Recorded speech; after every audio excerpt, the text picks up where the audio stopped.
સંતોએ કીધું છે, જીવન જોબન રાજ ધન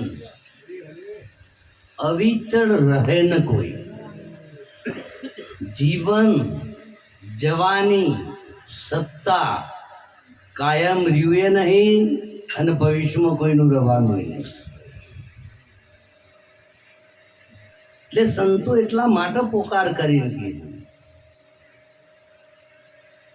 કે હજુ બાજી છે તારા હાથ, માટે ચેત નરતું ચેત. હવનયા માર્ગે જવાનું છો, એવું નહીં કા જતો રહ્યો ને આપણે રવાના. બધાને વારા પરથી નંબર આપવાનો જ, પણ આ ભાડાનું મકાન ખાલી કરીને જતો રહ્યો છો અને જે બીજી જગ્યાએ ગમે તો પાછા વારંવાર 84ના ચક્કરો ના કાપવા પડે. એના માટે મનુષ્ય જન્મ મળે. અને મનુષ્ય જન્મમાં જો આપણે આ જન્મ મરણના ફેરાને નહીં સમજીએ અને નહીં ટાળીએ તો આયેલો જન્મ આયેલો ફેરો ભોગટ પડશે. પણ આ આયેલો જન્મ સુધારવા માટે કે આયેલો જન્મ સુધારો, ગુરુજી મારો આયેલો જન્મ સુધારો. મોણાનો જન્મ તો બધો મળી ગયો, પણ આ ભાડાનું મકાન ખાલી થઈ જાય એના પહેલો કે તું ક્યોથી આવ્યો, ક્યો જવાનો, ઉકેલ શોધજે એનો. સાચા સદગુરુ જો મળી જાય તો ઉકેલ પાડી દીનો. એટલે આ માટીના બંગલામાં, આ ભાડાના ઘરમાં, આ ઘરધણી તમે પોતે જો બેઠા છો, એની જો સમજણ નહીં પડે તો સુધી ફોગટ ફેરો, ફોગટ ફેરો ને ફોગટ ફેરો. અને જીવાત્માનું ઓળખાણ કરવા માટે સદગુરુના ચરણે જવું પડે. આ શરીરને ઓળખવા નહીં.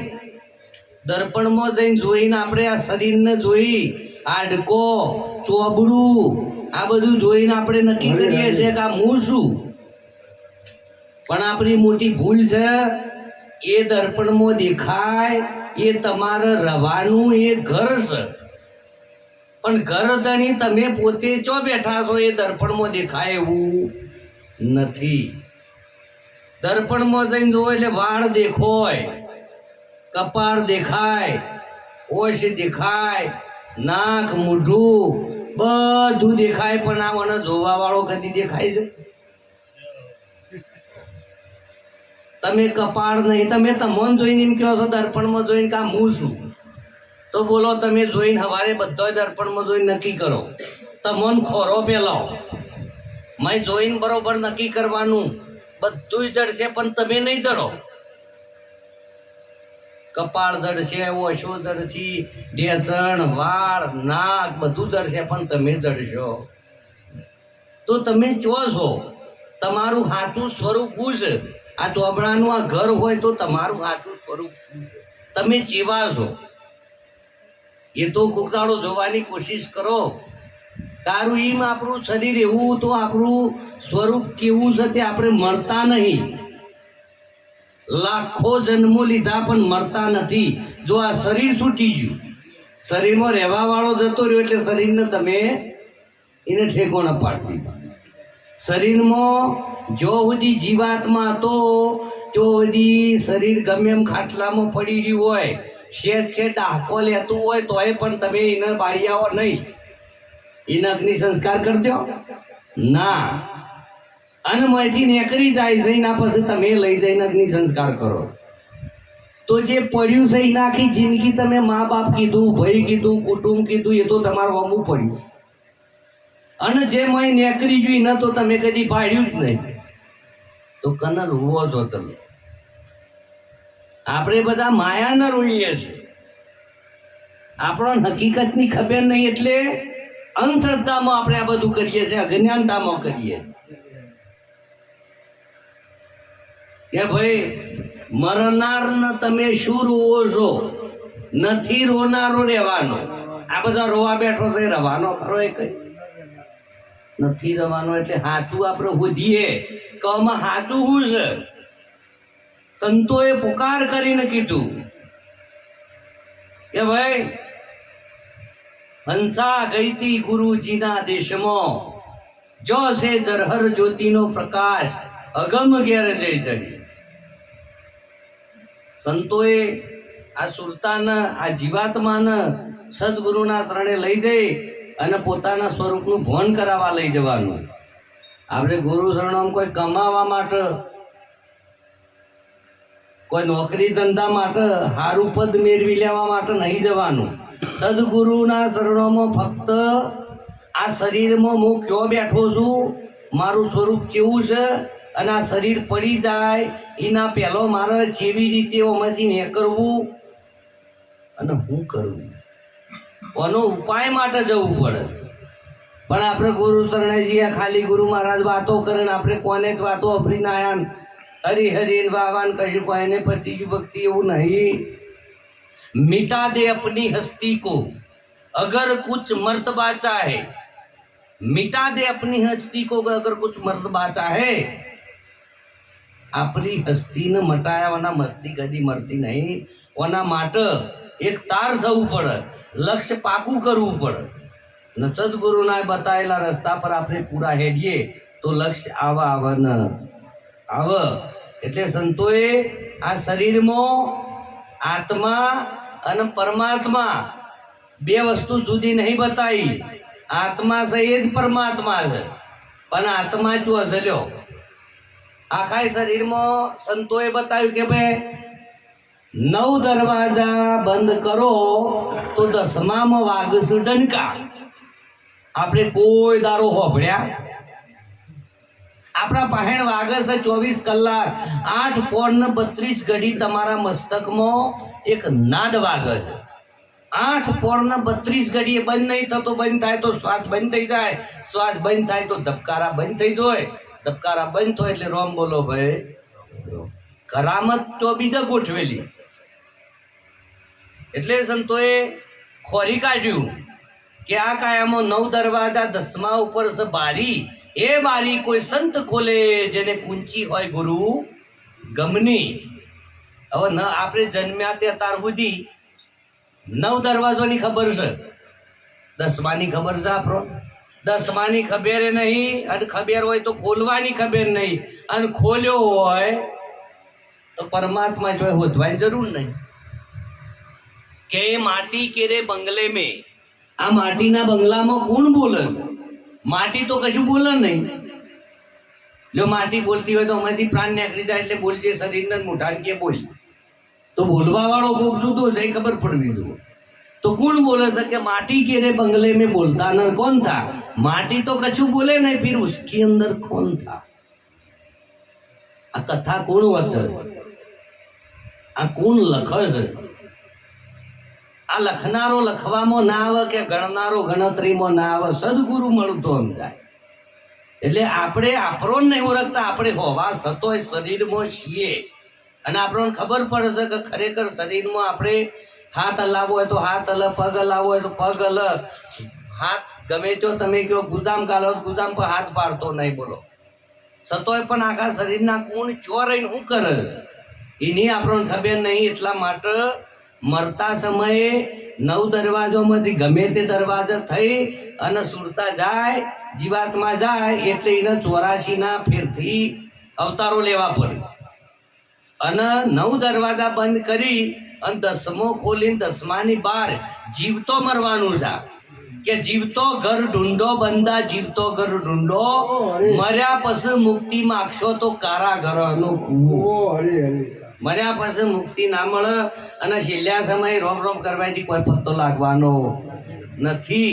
એટલા માટે કે સંતો જા સદગુરુ શરણે તારું સંશય હણશે, જા સદગુરુ શરણે તારું સંશય હણશે, જીવ દશા કાપીને શિવ સરીખો બનાવે. એટલે આ જો બધી આપણે આત્મા નહીં ગયા હમણાં ગાયા રૂપા કે આત્માનું ઋષાવનનો લખ 84 નહીં મળે. એટલે આપણને એવું આ લખ 84 હું ને આત્માઓ લખ 84 એટલે 84 લાખ અવતારોની વાત કરી છે. એમાં 4 ખોણી આવે, એમાં 4 અલગ અલગ પ્રકારના જીવાત્માઓ આવે, 4 અલગ અલગ પ્રકારની યોની આવે. એમાં એક યોનીમાં 21 લાખ અવતાર આવે, 21 લાખ શરીર આવે. જેવી રીતે ભૂંડ, બિલાડો, કૂતરો, મગર, હાથી, અજગર હોય કે દેડકો હોય કે આવો બધો હોય, આવો અસંખ્ય એવા 21 ચારે ખોણીમાં આવું 21 લાખ અવતાર આ મોણાનો જન્મ મરણ. એટલે આમાંથી તમને હો મજા પડી ગમે તેવી, પણ આમાંથી નીકળી ગયા એના પછી કોઈ નહીં. એના પહેલાં કોઈ નહોતું, કોઈ આયા 10-20 વર્ષ રહ્યા અને ખાલી માયા લાજી દે આપણને મારું અહીંથી જ્યાં પછી તમારું કોઈ નહીં. એટલે આ એક ભૂલા પાડવાનું એક માયા ઝાડ છે, પણ તમે ભૂલા ના પડો. 21 લાખ આમાંથી છૂટ્યા પછી અવતારો તમે જો, અજગર પડી રહ્યો હોય તો 200-500 વર્ષ દિવસ અજગરમાં તમારું શરીર અજગરનું ધારણ કરો એ તાર 500 વર્ષ પછી ચીવડી જ જોઈ કહો. તમે હાફ બનો તો હાફમાં પહેરી દો ને હાફ જીવ થઈને ફરો ને હાફનું શરીર મરે. તમને 200 વર્ષમાં કાઢવાનો હોય તો તમને 10 તારા નહીં જતા, 20 વર્ષ નહીં જતો, તો આ 200-500 વર્ષ આનો જોઈ કહો. તો આવા 21-84 લાખ અવતારો ફરતો તો પૃથ્વીમાં પ્રકૃતિએ બદલાઈ જઈ હોય. એટલો સમય લાગે એક ઓટો મારતો, તો તમે જેટલું ત્રાસી દો, જેટલું ભોગવવું પડે, જેટલી હેરવાની કરતો લાખો કરોડો વર્ષ જતો રહે અને વળી પાછો મોણાનો જન્મ મરે. એમાંય પાછું સંતો સમજાવ કે ભાઈ ચેતી જા, આ મોહમાયાના નિંદ્રામાં તને જેમાં મજા પડી છે કમાવામાં, તને મોહમાયામાં, તને ખાવા પીવામાં, મોજ શોખમાં, આ રહ્યું જોતા તમારું શરીર, પહેલા વાત કરી કે જીવન જોબન રાજધન કોઈનું નહીં રહ્યું. એટલે જોબન ગમે એવી તમારી શરીર કાયા ગમે એવું સુંદર હોય, પણ અમુક સમય જાય એટલે એવું હશે દેખાતું બંધ થઈ જાય, મોઢું લબડી પર, મોઢામાંથી લાળ પડતી હોય તો બહાર આવી ગયા હોય, જોડમાં કોઈને એકડો તો હોમુય કોઈ જોવાના. ગમે એવી સુંદર કાયા હોય તો જોતા આ કાયા આવી થઈ જાય છે. અને દરેક જોવો છો વૃદ્ધ માણસ હોય ગમે તેવો નતો, એ બધો સુંદર જ હતો, પણ એવાની ઉઘરી નહીં, મારા જેવું કોઈ નહીં. પણ સમય જતો રહેશે, જોતો આ યુવાની જુવાન કોઈનું કાયમ રહ્યું નહીં. મેથી, બદામ, પિસ્તા, ગુંદ બોધીને ખાધું જોવાની રાખવા પણ રહી નહીં. ગમે કરો એટલે જેનું નામ જ જવાની કોઈ નહીં રહી નહીં, ભવિષ્યમાં રહેવાની. એટલા માટે ચેતી જવાનું. થોડા એક સમય માટે આપણે આખું 84નું ચક્કર ના ફરવું પડે. એના માટે એનો કોઈ પારખું હોય, એનો કોઈ માલમી હોય, એનો કોઈ રસ્તાનો કોઈ અનુભવી હોય, એના શરણે જઈ અને આ વસ્તુ જોણી લેવા જેવી છે. જો આત્મા નહીં ઓળખાય, તમે તમને નહીં ઓળખાય તો મરતા સમયે અંધકાર થઈ જશે અને ભટકવું પડશે વારંવાર. એટલે એના માટે ચેતી જો, સંતો દયા કરે છે, જાતિ ઉદાગરા કરી અને તમને સમજાવે છે કે ભાઈ જાગી જા. પણ હું જાગી જવાનું? ખાટલામાંથી નહીં, તમારા મોહ નિંદ્રામાંથી જાગવાનું છે, પોતાના અંદરથી. ઉઠ જાગ મુસાફિર, ભોર ભયો રેન કહો સોવત હે સો ખોવત હે ઓર જાગત હે સો પાવત હે. આપણી અંદર કાળ, ક્રોધ, આવું બધું વાસનાઓ, વિકારો ગમે એટલા તમે અપાહ કરો તો ના જાય, ગમે એટલો તીરથ કરો તો આવ્યું ના જાય. એને કાઢવા માટે સવારે 4 થી સોનાગારામાં, જો ઋષિ મુનિ સંતો વહેલા 4 થી સોનાગારામાં પહેલા જાગી જતા, નદીએ સ્નાન કરે, તળાવ જે કોઈ એમનું હોય પવિત્ર સ્થાન, સ્નાન કરીને 4 વાગે બ્રહ્મ મુહૂર્તમાં ધ્યાન યોગ કરે, ભજન કરે. એટલે 4 વાગે એવો સમય બને છે કે 4 થી સોનાગારામાં નૂર ઇલાહી બરસન લાગે, ખીલન લાગે ફૂલ. 4 થી સોનાગારામાં 5 તત્વો આ શરીરનો અને 5 તત્વો આ પિંડનો, બ્રહ્માંડનો, આ બેની એકતા થાય છે. એ વખત શરીરમાં તમારી અંદર સૂક્ષ્મણા ચાલતી હોય, 2 પવન હરખા ચાલતા હોય અને ઉપર બ્રહ્મરંધમાં 10મો દ્વાર ખુલ્લો હોય. એમાંથી અમીજર કે અમીરે જરે સંતો અમીજરે ભવર ગુંફામાં અમીજરે, અને અમીજરના જે કોઈ યોગી પુરુષ 10મા દરવાજા સુરતા લગાવી હોય, જે કોઈ જાગતું હોય 4 થી સોનાગારામાં અને જે કોઈ સ્મરણમાં હોય, ધ્યાનમાં હોય અને ચોક્કસ એ પોઈન્ટ ઉપર સુરતા હોય અને 10મો દ્વાર સ્વાતિ નક્ષત્ર રેવંતી પવન, જેનો રથ આકાશ માર્ગે ઉડે, એટલે કીધું સ્વાતિ નક્ષત્ર રેવંતી. એ વખત પિંડનો તત્વો બ્રહ્માંડનો ભેગો હોય, સંયોજન થાય અરસ પરસ. એટલે અમૃતની વર્ષા થાય અને અમૃતનું ટીમ્પું તમારા 10મા દ્વાર થઈ અને તમે પીએ કહો છો. અને જો તમે ઊંઘતા હોય તો કાળી નાગણી રસે તમારી અંદર ને હરાક તઈ ઓટા નાખી અને એ વખત તમે હોઈ જાવ એનું મુખ કોરું હોય, એ ખુલ્લી હોય, એ વખત એ અમૃત પી જાય છે અને બરવન થાય છે અને તમારે જાજા પછી તમારી અંદર કામ ક્રોધ વિષયની વાસનાઓની જ્વારાઓ ફેંકે છે અને અંદરથી એવું બધું ઊભું કરે. એટલા માટે એનો સ્વભાવ જો મોરું ઉઠતું છે, એનો સ્વભાવ, એની રહેણી, એની કેણી બધું રોંગ સાઈડ હશે, આખી એવરી સાઈડ હશે. એનામાં નિર્મળતા ના વખત ચમ કહે સમય અને એવા કઈ સાધુ સંત હોય છે 4 થી 6 ના ગારામાં આખી રાત ગમે એમ ગોણો ગોય ભજન ગોય અને 4 વાગે એટલે આમ હાથ નાખીને ઊંધા પડીને હોઈ જાય 9 વાગે. અરે ઉઠ જાગ મુસાફિર ભોર ભયો કહા રેન સોવતે સો કુવતે.